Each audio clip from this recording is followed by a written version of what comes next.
Bonjour et bienvenue.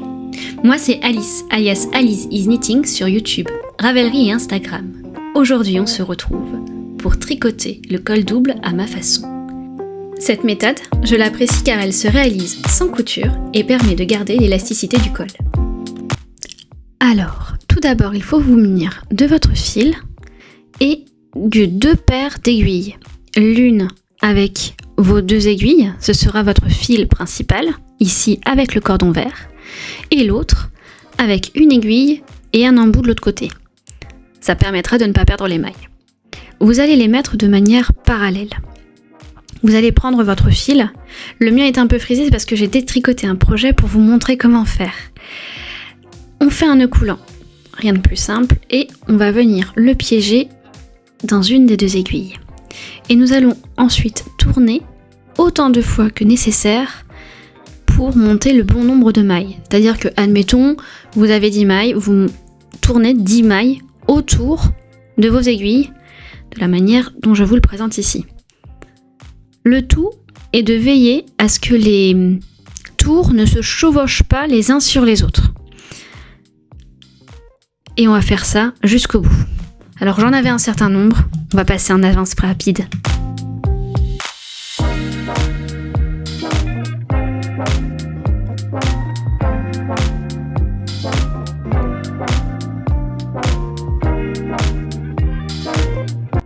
Voilà, on arrive au bout.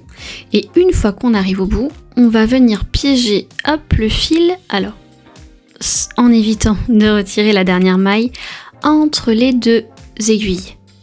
Hop. Vous voyez, juste là, en le piégeant entre les 2 aiguilles.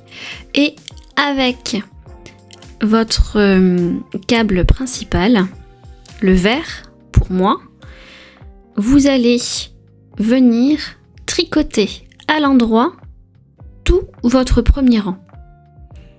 En maille endroit, tout simplement. Donc du coup, pour vous y aider, vous pouvez sortir l'aiguille qui vous a servi à monter vos mailles sur le câble bleu, donc le câble annexe. Et là, vous tricotez. Alors, moi je tricote à la continentale, ça se fait également avec la méthode française sans aucun souci.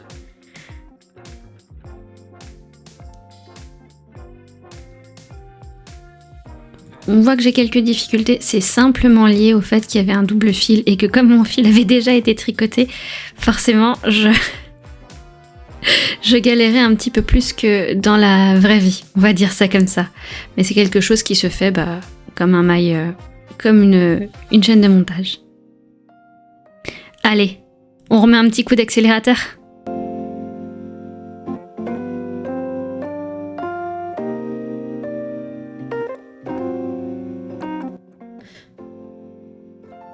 Voilà, on est en train de finir notre rang de mailles endroit et de finir par la même occasion notre première étape qui est notre Turkish Castan.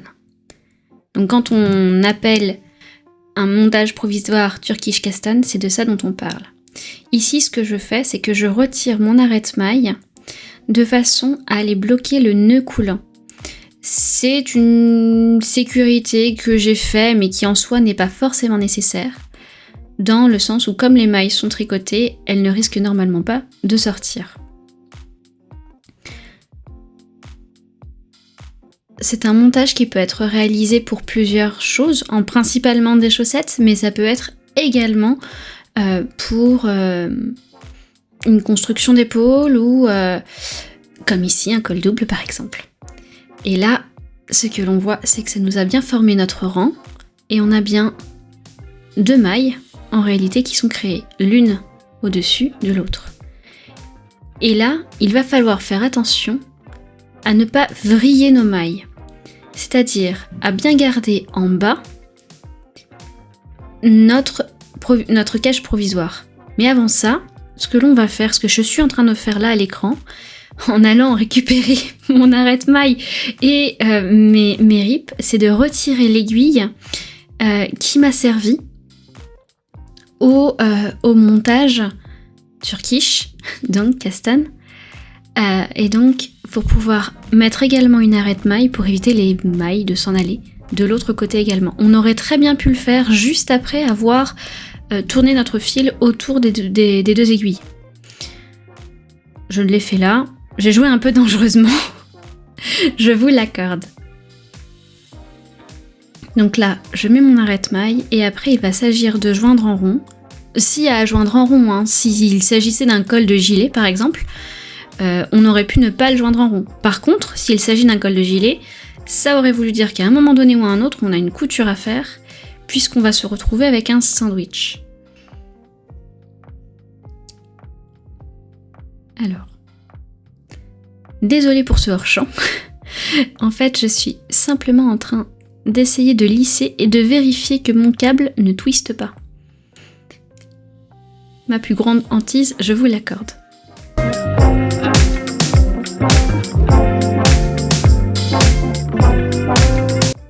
Voilà. Il est maintenant temps de joindre notre rang en rond.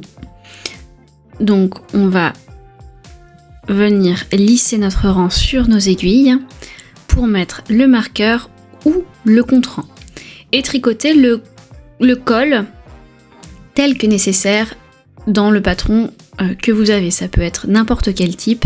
Ici, il me semble que ce sont des côtes semi-torse, mais tout col correspond. Il s'agit tout simplement de tricoter le nombre de centimètres préconisés dans le patron, ou si le patron préconise un col simple et qu'on souhaite un col double, de venir doubler la mesure du col préconisé. Ce que je vous propose, on voit que c'est un peu compliqué. Avec les arrête-mailles au début, je vous rassure, c'est le premier rang. Après, on n'a plus ce genre de problème. Voilà, on peut même venir, hop, légèrement, je pense que là je l'ai trop fait, mais légèrement retirer ces arrête-mailles de ces mailles pour faciliter le tricotage. Pourquoi je dis légèrement? Parce que sinon vous allez vous retrouver avec, si vous faites là comme moi, deux câbles de la même longueur, un espèce de faux magic loop qui n'est peut-être pas forcément très pratique. Vous voyez, là ça m'a fait un magic loop. En gros, une fois qu'on est là, on vient tricoter en rond son col. Pour moi, ce sera un semi-torse. Ce que je vous propose, c'est qu'on se retrouve une fois que tous mes centimètres de col sont montés.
Voilà, la totalité de mon col a été tricotée.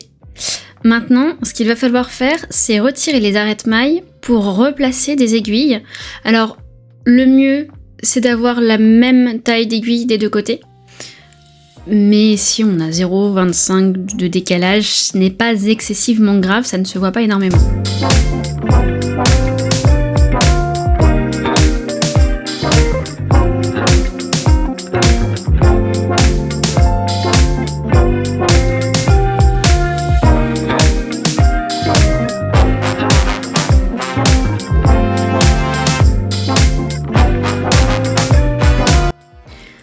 Voilà, une fois que c'est fait, on vient identifier l'avant de l'arrière de notre col. Ici par exemple, comme c'est un col semi-torse, nous avons des mailles torse sur l'avant et des mailles non torse sur l'arrière. Il faut bien exercer la pliure de façon à ce que les mailles non torses se retrouvent à l'intérieur du col.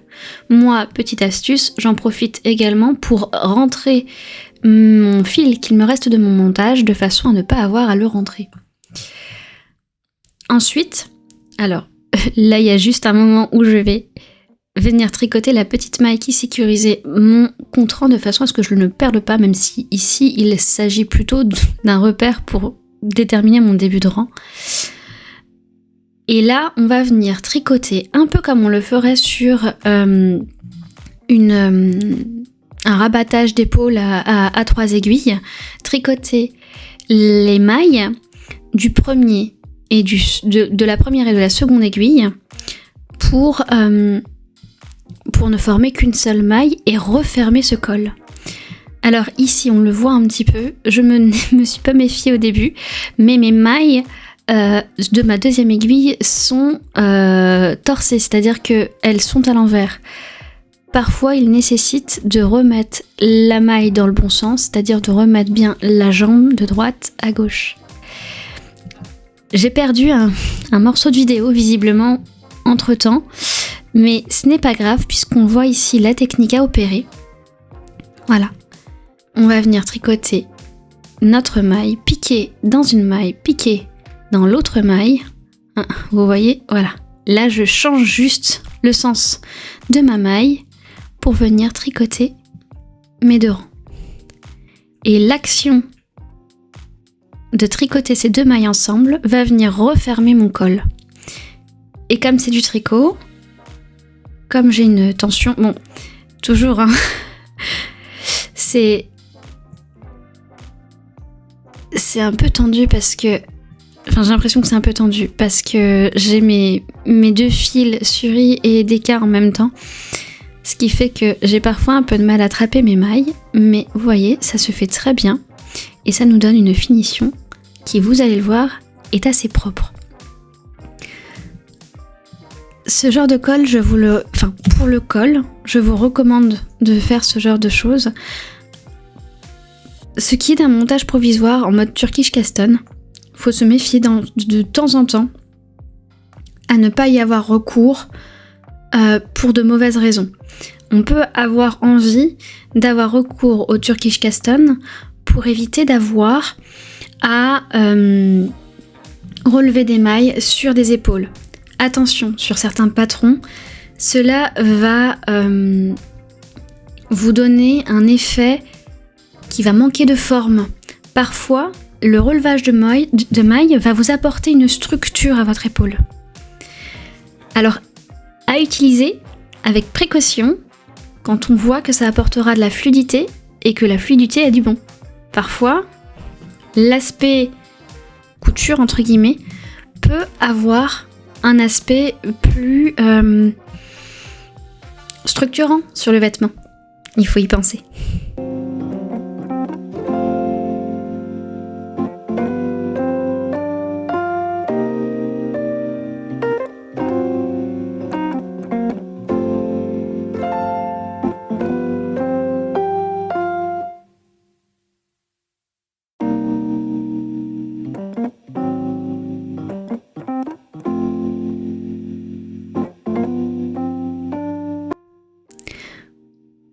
Voilà, on arrive au bout de notre rang de mailles endroit pour fermer notre col. Il ne me reste plus que quelques mailles et ce col double sera réalisé. Je pourrai donc passer à la construction de mon pull.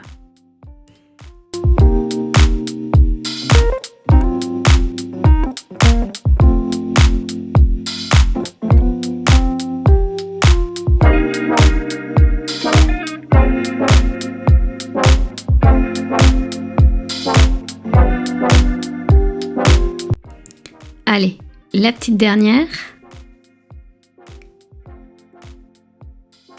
Pas toujours la plus facile puisqu'il s'agit de la dernière maille sur notre aiguille auxiliaire qui du coup ne sera plus retenue à rien.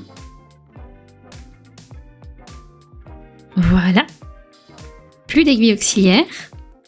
Mon col est prêt. Hop. Et voilà, mon col double est terminé.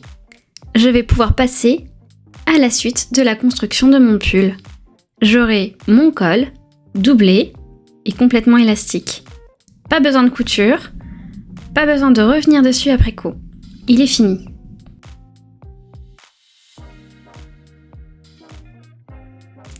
Allez, on se fait un petit récap ? Tout d'abord, on monte le nombre de mailles préconisé dans notre patron à l'aide de la méthode du Turkish Caston. On vient ensuite sécuriser nos mailles avec des arrêts de mailles sur le rang de montage provisoire. On tricote ensuite la totalité des rangs préconisés dans notre patron s'il s'agit d'un col double, où on double ces rangs pour établir un col double lorsque un col simple était prévu dans le patron. On vient ensuite plier notre col en deux en prenant bien soin d'avoir à l'intérieur les mailles envers de ce que l'on souhaiterait avoir à l'extérieur. On vient ensuite fermer ce col à l'aide d'un rang de mailles endroit en tricotant ensemble la maille du rang de montage et la maille de notre dernier rang tricoté.